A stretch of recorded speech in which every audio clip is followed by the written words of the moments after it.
I'd like to call to order the regular City Council meeting on April 17, 2019, 6:05 p.m. Madam Roll Call. Mayor Ronnie Felder, Here. Chairperson Kashamba Miller Anderson, Present. Chair Pro Tem Julia Botel, Here. Councilperson Trodrick McCoy, Here. Councilperson Shirley Lanier, Here. Councilperson Douglas Lawson, Here. City Manager Karen Hoskins, Here. City Clerk Claudine Anthony is present, City Attorney Don Wynn. Here. You may proceed. I'd like to, if we could take a couple of moments of silence for the late Maud Ford Lee, who was our former county commissioner for this area some years back, as well as for Ms. Inez Mickens. And I know Mr. Trodrick McCoy has an item on the agenda regarding that, and so he can talk a little more at that time. If you could lead us, Mr. McCoy, in our moment of silence and pledge. Thank you.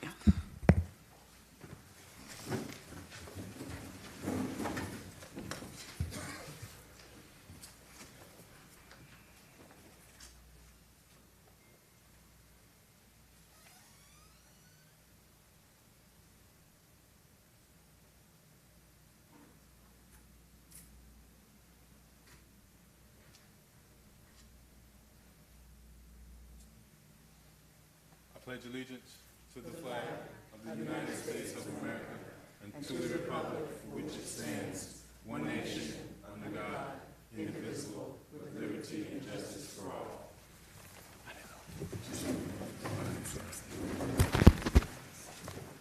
Members of the public shall be given a total of 3 minutes to speak on all items listed on the consent agenda. In no event will anyone be allowed to submit a comment card and speak on a consent agenda item after the adoption of the agenda. Do we have any additions, deletions, substitutions from the manager, mayor, and council? Madam Chair, Go ahead. I have the following additions to the agenda. On the regular section, item number 6, and that should be 6A, a resolution number 33-19, a resolution of the City Council of the City of Riviera Beach, Palm Beach County, Florida, approving an employment agreement with Deidre M. Jacobs as interim city manager commencing April 16, 2019 until August 14, 2019. Or until a new city manager is hired, whichever comes first, authorizing the mayor and city clerk to execute the agreement and providing an effective date. Under the regular agenda, item number 15, Resolution 34-19, a resolution of the City Council of the City of Riviera Beach, Palm Beach County, Florida, authorizing the amendment to settlement agreement and general release in the case of Jonathan Evans versus the City of Riviera Beach, ETAL, case number 9-18CV-80687, and providing an effective date. And also attached to that item is a copy of the executed amendment settlement agreement and general release with Jonathan Evans. That's all I have, Madam Chair. Okay, and I just wanted to make note for the public in regards to the addition. We did have, we agreed that 48 hours is what we would go by in regards to adding anything to the agenda. Because of the nature of the issue with Ms. Deidre Jacobs, requesting that her contract was approved prior to her starting in that position, which we know basically became effective, will be effective as of after Thursday afternoon. Waiting for the next meeting in another 2 or 3 weeks would be, wouldn't be as fair to her, being that she's been put in that position and won't be able to get what she, be up under a contract in that position. So we felt that the other night that we needed to just go ahead and hopefully we'll be able to get past this one time of adding something due to the nature of the situation. And the situation with Mr. Evans, we all discussed this during the meeting prior, but they had to get the resolution prepared. And so we all said that we would bring it during our last meeting, maybe two meetings ago, a special meeting or something. They're all running together at this point. But we said we would bring it on tonight's agenda, and so the resolution was prepared, and it is on this as an addition. Madam Chair, Yes. just so I'm clear, the agreement is not effective, you said after Thursday. The agreement is effective upon execution, am I right? Yes, it is. It Okay. is. And it says on there, I believe it says the 16th. 16th, right. All right. Any other items for deletion or revision? All right. Do we have any disclosures? Anyone have any disclosures? Nothing has changed for me in regards to the Mr. Evans or Ms. Jacobs since I made my disclosure the other day. Likewise, Madam Chair. Madam Anyone Chair, else? Yes. likewise. Madam Chair, Yes, I too still have the same disclosures from 2 nights ago. okay. Anyone else? All right, can we have a motion to adopt the agenda, So moved. Second. Madam Clerk? Councilperson Lawson, Yes. Councilperson Lanier, Yes. Councilperson McCoy, Yes, Pro Tem Botel, Yes. Chair Miller Anderson. Yes. Unanimous vote. Do we have any public comment cards for consent? Yes, we do, Madam Chair. The acceptance of public comment cards for the consent agenda is now closed. Okay, all matters listed under this item are considered to be routine and action will be taken by one motion. There will be no separate discussion of these items unless a council person so requests, in which event the item will be removed from the general order of business and considered in its normal sequence on the agenda. Anyone would like to pull an item from the consent agenda? Madam Chair, Yes. I would ask if you would allow me to pull number 5, please. Okay. So we'll pull item number 5. Anyone else? All right. Ms. Claudine, we're going to go into the comments first, or go ahead with the vote first? Public comment, Madam Chair. Go ahead. Bessie Brown, Sammy Brown.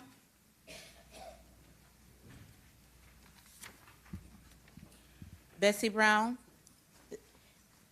And then Mr. Sammy Brown.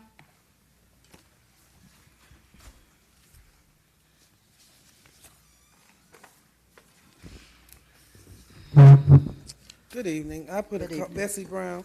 I put a card in for item 6 because there was nothing in the backup of the agenda, and at this time the agenda was back there. It was back. It was back there at the time that I went back, and the information is in the agenda now. So at this time, I don't have anything to speak on that item. You're referring to the palm trend, right? No, Palm? I'm referring to item 6, the addition.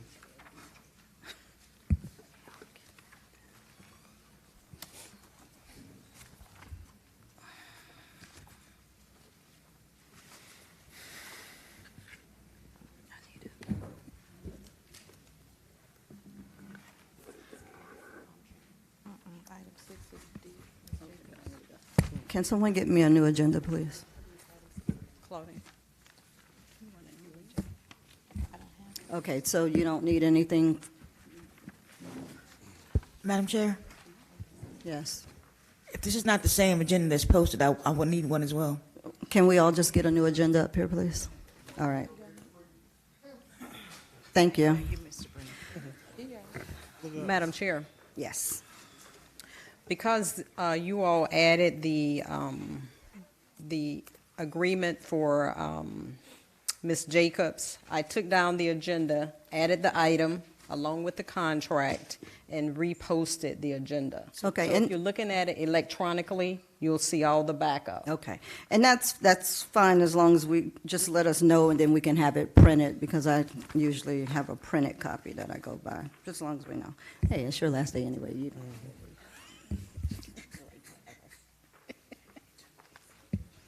All right, thank you, Miss Bessie. Sammy Brown.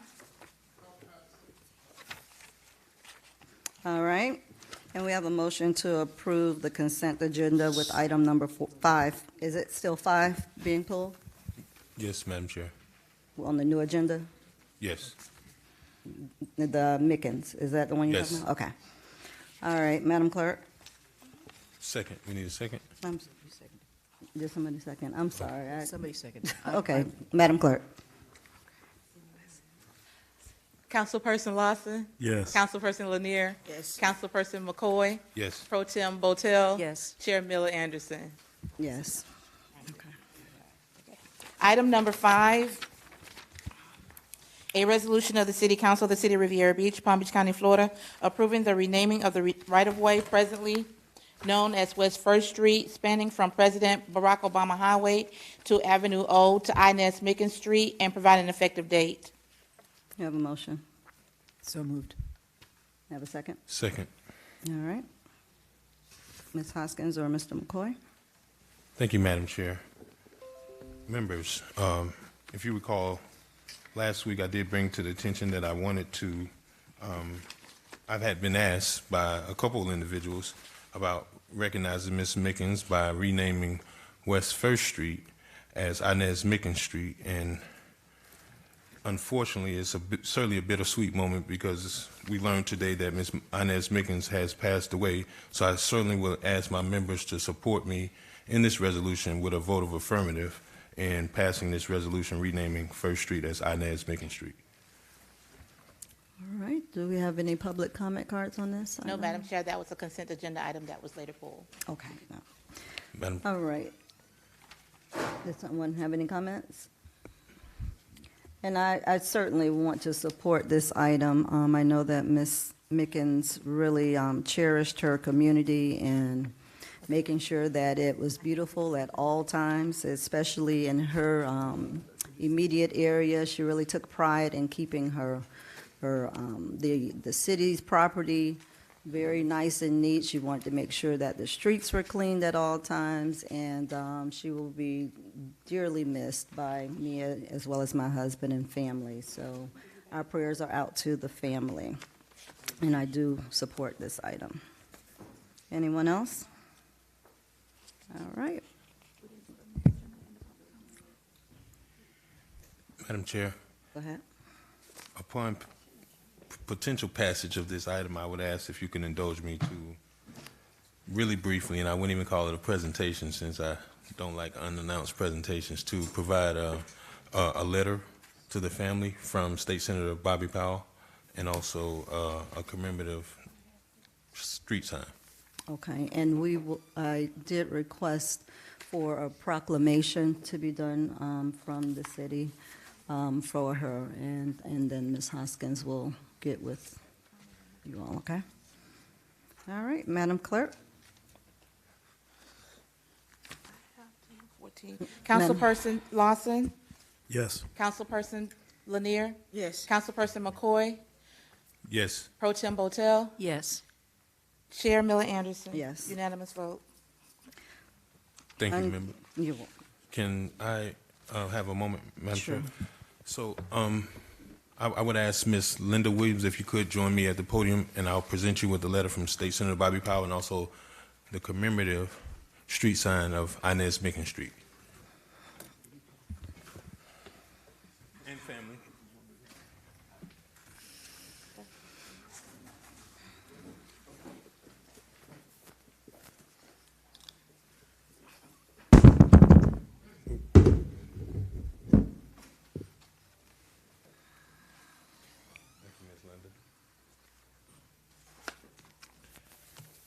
And if I could just say a couple words, it is truly an honor to do this, and you know my heart does go out to you and your family and also to Mr. Mickens, because this was certainly a loss to Riviera Beach and the community at large. I know certainly Ms. Mickens has been an advocate. I learned of Ms. Mickens long years ago, and let me tell you, she was truly a mother to us all. And I remember she used to come into my legislative office, and I think she used to do the same thing she did at Linda's. If something was out of order, she would stop and make you clean it up before she finished asking you what it is that she wanted. And actually, during that time I was working for, was Representative Powell at that time, and he said it was certainly a privilege that he extends this letter in support, and I'll just read it, and I'll present you with the commemorative street sign. And it's read, "Dear Ms. Mickens, it is an honor to add my voice to the many others thanking you for your years and years of quiet, dedicated community support in our hometown of Riviera Beach. And now, a real honor, as of today, you'll be living on Inez Mickens Street. You deserve it. Even before I became a state legislator in 2012, I recall listening to your concerns about conditions in the city where you lived all your life, and nearly all of those concerns were related to cleanliness, order, and value. We still talk today. I thank you, Ms. Mickens, for your care and concern. I can remember seeing you over the years, usually early in the morning, walking along Australian Avenue and First Street, getting your exercise and picking up trash. As I always say, a life of service is a life that counts. Yours does, and for those who don't know that, they will when they turn onto Inez Mickens Street. Yours also in public service, Bobby Powell, Florida Senator, District 30. And, you know, just a couple things. I will say this about Ms. Mickens, and I went and seen Mr. Sam Mickens today, and they reminded me two things that Ms. Mickens does not miss. That's voting and going to church. So I was really interested to see if that voting thing was serious. Well, Ms. Mickens has not missed an election since 1964. So thank you so much for all you have done for this community, Ms. Mickens. And certainly it's an honor to give you this, Ms. Linda.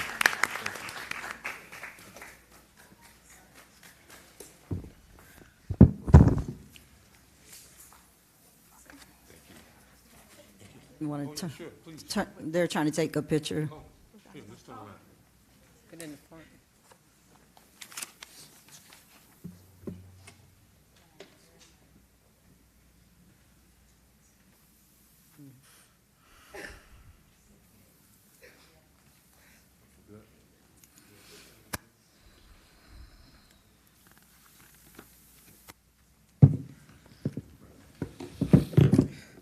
On behalf of my mother, Ms. Inez Mickens, passed this morning at 3:33, with all her kids by her, and we treated her like a queen that she is. I am honored. I am truly honored because Mama loved her city, and by you doing what you did today, you're loving her back. And I thank you very much from my family. Thank you very much. Thank you.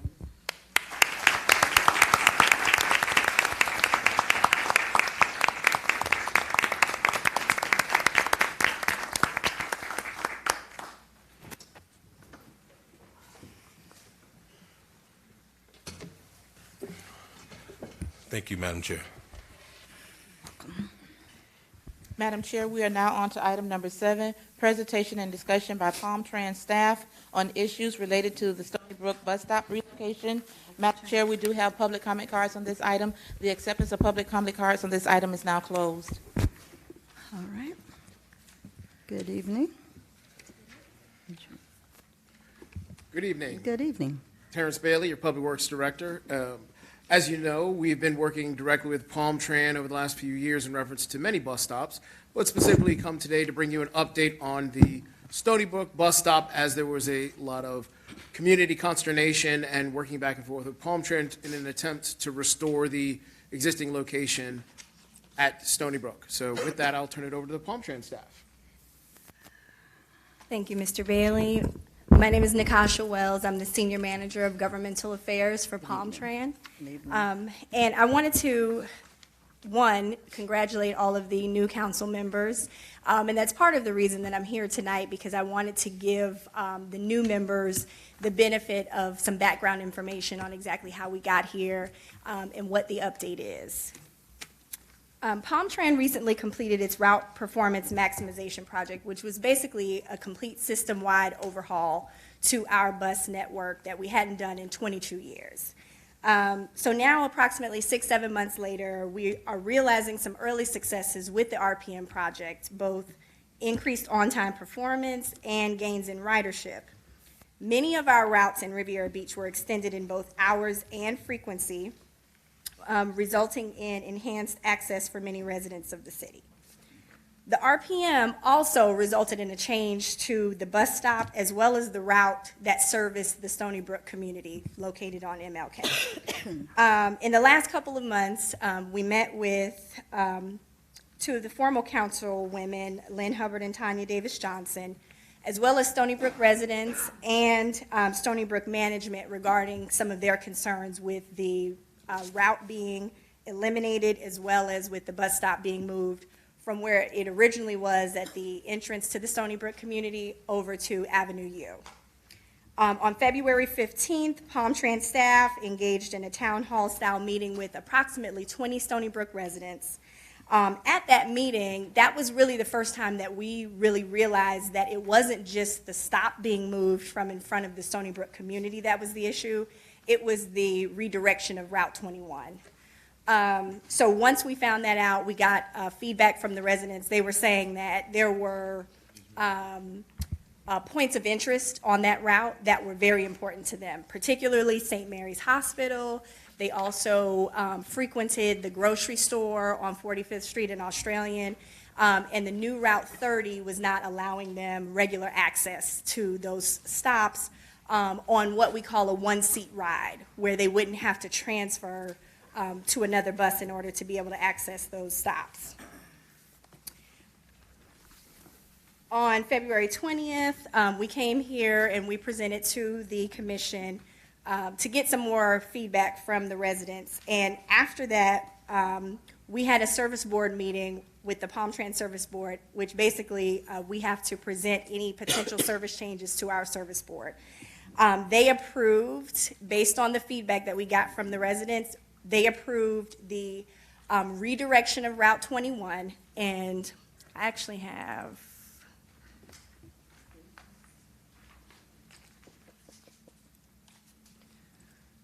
I just wanted you to be able to see where Route 21 is actually going now. If you see on the screen, it kind of got redirected up Barack Obama, it cut over a little bit, and then up to Silver Beach Road. What it used to do, and you have in your packet in front of you, it used to actually go all the way down MLK. So as a result of the feedback that we got from the residents, Route 21 is now diverted back to where it originally was. The bus stop that was moved to Avenue U is now going back to in front of Stony Brook, which is a real benefit, and we realize that to the residents because there are some disabled individuals who were accessing this bus stop and they weren't able to cross over MLK, which is a very busy street, particularly with the direct access to the port. So we're moving the bus stop back to the front entrance of Stony Brook and rerouting Route 21 back to MLK. A couple of other updates that I would like the council to have the benefit of. We're also working with the city directly as well as the developer working on the Stony Brook community to put up bus shelters and bus benches in front of the Stony Brook community that we think will be a definite benefit to the residents. And I'd also like to personally thank your Public Works Department under the leadership of Mr. Bailey because they assisted us greatly in coordinating ADA compliance for the bus stop that was on Avenue U. Although we won't be using that bus stop any longer, we will still, once we put the bus stop back at the Stony Brook site, we will make certain that it has the same ADA compliance as the stop on Avenue U. And with that, I will entertain questions. Do we have any questions from the board? You have public comments on this, is that? Yes, Madam Okay, Chair. go ahead with the public comments. Mary Thank you so Bram. much, Ms. Wells.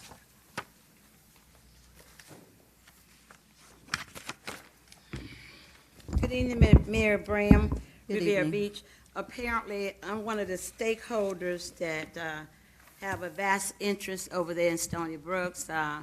We normally attend the various meetings that the residents have over there, so I've heard a vast amount of their complaints. So Ms. Wells is absolutely correct. She know that we as homeowners in that area, we were in question about having the bus come down our residential streets, which we know that that was corrected. So we as residents over in that area that are homeowners, we do appreciate that. And I am elated to hear that the bus route 21 has been restored so that it can proceed to service that vast community, because I've always said that Stony Brooks is totally a community within a community. So we should, as a city, as I have said, always build up that complex so that the kids, the seniors, and everybody over there can feel that they are a part of Riviera Beach, whether or not they own or rent. With them standing in the rain, I don't know, whether that's going to be just that sign there, that they can just stand there or not.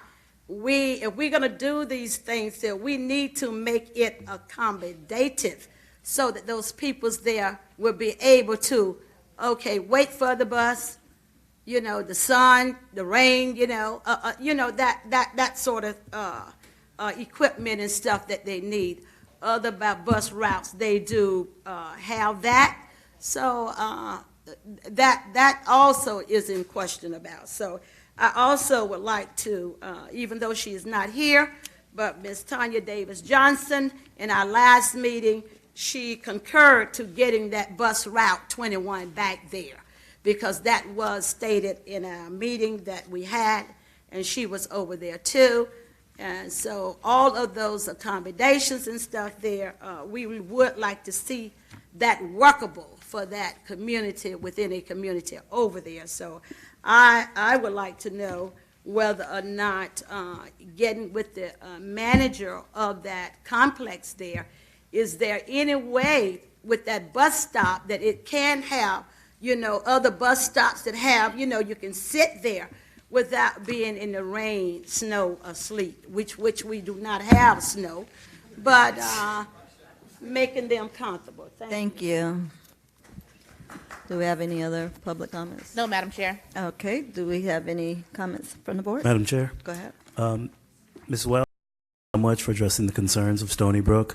I believe you did state that there is going to be a shelter put in for that bus stop and that you guys are working on that for the residents, correct? Yes, we are, but I would like to caution, we are, just so you have a little bit of additional information, we're currently working on our bus shelter contract, and that's a total internal matter, but I want you to know that it's going to affect the timetable for that, so I just want you to, just be a little patient with us to allow us some time to get that done. We're working on the solicitation for that contract, and then once that process is complete, then once we have a new vendor in place, they will be putting the new bus. Approximately, we talked about the procurement this morning. I would say probably by the end of the summer, we should be able to have a new bus shelter in place. Anyone else? All right, thank you so much, Ms. Thank you very Wells, for your much. presentation. Thank you. Madam Chair, we are now on. It's a mini, what I kind of pattern it behind the Leadership Palm Beach County, if anyone is familiar with that. I know City of West Palm Beach has something very similar, Leadership West Palm Beach, and it's about 2 presentations a night. And we had about 20 people that participated in this session here. It ran for 10 weeks from December until March, the very, competition for all of the departments when they present, to see which department really got the crowd going. And I think police was the one for this year. And hopefully some of the participants would just give a 1 minute, if they didn't put a card in, if they would just give like a 30-second, 1 minute testimony of the particular program that they did go through. On last year, this was the first year last year, and this was the second year that we went through the program. It was open up to all residents of Riviera Beach, middle school through adult. And as I said before, it is mainly to educate our citizens within the city so that if they want to run for office, they would be well aware of what it is that that helps the city move. If you're just very interested in being a community leader, which a lot of this is about, just being a community leader, being a neighborhood association president, if you want to be in the neighborhood watch president, it's just an overall experience of learning how your government works. And that's basically the gist of it. I have had many inquiries regarding another session. If we will continue with that session, it will probably start until the end of the year. Usually it starts around December. But I really appreciate those of you that participated. What I'll do is I have some items to give to them. In order for them to graduate, there was a serious commitment with this. There were 10 Tuesdays from 6 to 9 p.m. that they had to attend. In order to graduate, they had to participate in 80% of the classes. What I will do tonight is recognize everyone that did participate, who came out. Some people only were able to come out maybe 2 or 3 times, and that was fine, and we encouraged that because the more information we could get out to people, that was basically the goal. But you will notice there are a variety of different things that I'm giving out. I have tool chest, I call it a tool chest, so that they're able to continue to add to this box of information. Some of the things that they received throughout, they received the emergency kit when we did public safety. They received an emergency kit that they could utilize at home.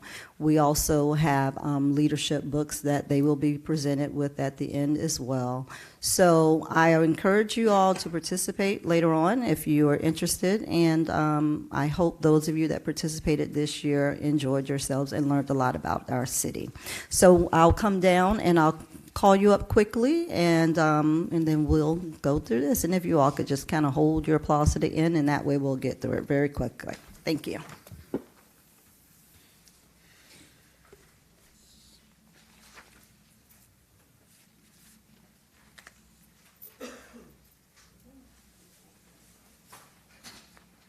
Those of you that are participants, if you can just kind of get a little close by, and I'll call you up.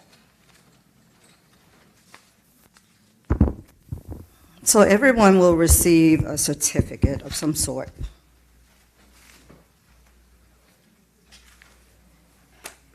Miss Ernestine Gordon participated 6 out of 10 of our sessions. If you can come on up, Miss Ernestine Gordon. There you go. You're welcome. If you could wait right up here, if you can come right here, we'll come on this side. We'll just come here quickly. Miss Elizabeth Lawrence, she attended 5 out of 10 of the sessions. I know some people were unable to make it tonight, so I will get their items to them at a later time. Miss Floria Garbett, is she here? Miss Garbett? She attended 3 out of 10. She started late, but she was very dedicated during the time in which she participated. Congratulations.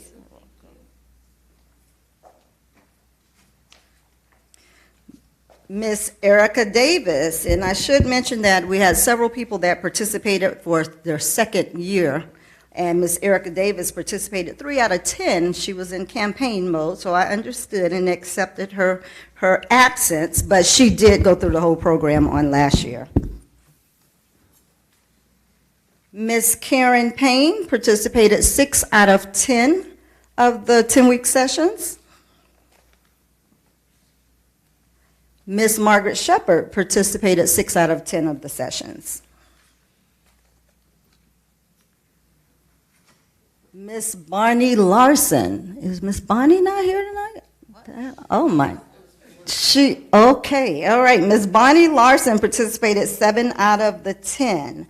And she has a box here with several leadership books. Miss Eunice Terrell. Is Miss Eunice here? Everybody's taking off tonight.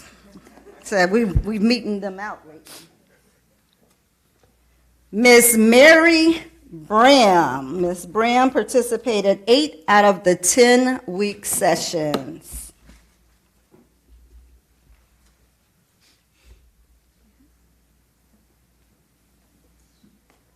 Miss Jessie Gray participated 9 out of the 10 sessions. Yeah, they're not that heavy, is it?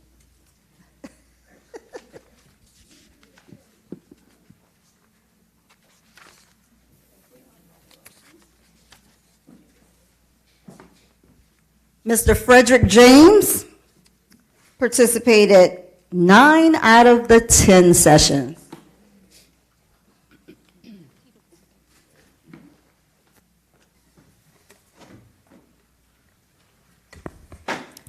Miss Bessie Brown, 9 out of 10 sessions.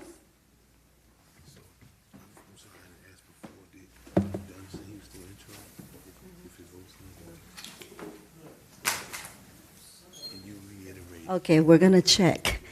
I will make sure I do that for you, and I'll get you your perfect attendance certificate.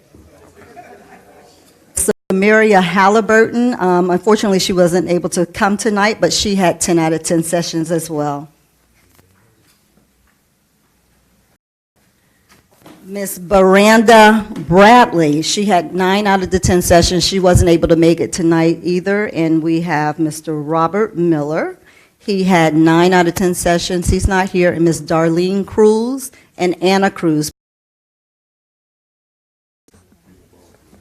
Thank you, guys. Congratulations. Now, I don't know if any of you put in a card, but if you want to take 30 seconds.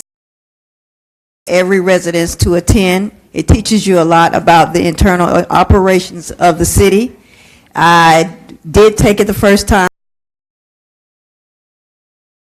I know what you're talking about. Thank you. I enjoyed the class very much. You did get to learn about the inner workings of the city, actively participate in some. All right, Miss. Bram, City. I challenge you all to take advantage of that. Therefore, we have an opportunity to challenge those that are in the city manager department heads, the library, the city clerk, civil drug, utility special district. It is valuable, and I would encourage any elected official, even if you do not would like to run for a seat, I encourage you to take advantage of this particular academy here, because it is very much worthwhile. I totally agree about the police department. Things like that may occur, and when you are in that situation and you're faced in a dire situation, you can go blank and you will be pa. So that was very, very one of the highlighted things about this. And that civil drug court too, because we learned some of those slang. So you kids out there, I'm well versed with you now, okay? Thank you. Good job. Madam Chair, we're now on to item number 9, resolution number 2619, a resolution of the City Council of the City of Riviera Beach, Palm Beach County, Florida, authorizing the use of Well Source Cooperative Purchasing Program to enable the city to utilize Comment card located in the back of the council chambers and give it to the staff prior to the item being presented to City Council for discussion. Comments from the public will start at 7:30 unless there is no further business of the City Council, which in that event, it shall begin sooner. In addition, if an item is being considered at 7:30 p.m., then comments from the public shall begin immediately after the item has been not adhered to. The council chair may have any disruptive speaker or attendee removed from the podium, from the meeting, and/or the building if necessary. Please govern yourselves accordingly. No items tabled. No items tabled. No, Madam Chair. All right, item number 9. Do we have a motion? So moved. Do we have a second? Second. All right, item, Ms. Hoskins. Madam Chair, The Director of Parks and Recreation is here to present that item. Good evening, Mayor, Council, City Manager Richard Blankenship, Good evening. Parks and Recreation Director. This item is for you to approve us using the WellSource Cooperative purchase of Musco LED lighting. Back in February last year, you approved a grant application to the Small Communities Energy Retrofit Program, which have been awarded $250,000. This money will be used to change all of the court lighting at Dan Calloway Park. Not only change the lighting, but add lighting controls. It's a turnkey operation, that not only the materials, but the installation, the lighting controls, and 10 years of service. So we will not have to touch these lights for 10 years. The total project cost is $313,500. Parks and Recreation will contribute $63,500 from utility services accounts to make the project whole. This grant is federal dollars passed through the, answer any of the questions you may have. All right. Madam Chair? Go ahead, and then Mr. McCoy. Mr. Blankenship, thank you. The grant that was obtained, can you tell us more about where the grant was obtained and where we actually Last 2 years through this process. The grant, Thank you. again, it's a Small Communities Energy Retrofit, federal dollars coming through. And we were quite excited to be able to get the grant. So that's why we're doing the court lighting. Okay. Anyone else? Mr. McCoy? Thank you, Madam Chair. Mr. Blankenship, I'm just curious. You said you pulled it from the utility services account line item of your budget? Yes, we looked at those utility services accounts where we have excess at the end of the year. Oh, you guys have excess open right? Because we moved it to this program. Oh. Excess of 63? We've trended over the last 3 years to have enough to do this. Okay. All right. Thank you, Madam Chair. Okay. Anyone else? All right, public comment? Madam Chair, there are no public comment cards on this item. All right. Have to match it with money. This grant was not a matching grant. Okay. The Small Communities Retrofit is not a matching grant. In order to do the complete project, we needed to put in $63,000. But this grant will match the Land and Water Conservation grant that we just received for Dan Calloway. So Account. I think that took the total to, what was it, 313.5. And you anticipate spending all of that? No, we don't. Okay, good. Because here's what my suggestion. Discussion, myself, you, and the city manager about perhaps seeing what options may be available for Parks and Rec to cover the utilities for that, because I thought it was kind of like one of those things. If obviously we have 63 program, and clearly if you just explained to me that you had 3 years of an excess, and just based on those numbers, 63,000, I mean, 5% does a lot over in youth empowerment, Mr. Blankenship. So it's not relative to this idea, but certainly I want to have that discussion, because I would much rather see if we can kind of help them out, because your money that you explained to me is for utilities. Well, I see that the building is theirs, but it's on your property. I mean, on your department's property. So certainly I want to see if that's an avenue that we can explore, Madam Chair. Well, Madam Chair and the interim Madam Chair, so. Thank you. Madam Manager, City I'm sorry. manager. I was like, okay. Madam Chair, Yes. I just want Mr. Blankenship to explain to Councilperson McCoy under Parks and Recs, right?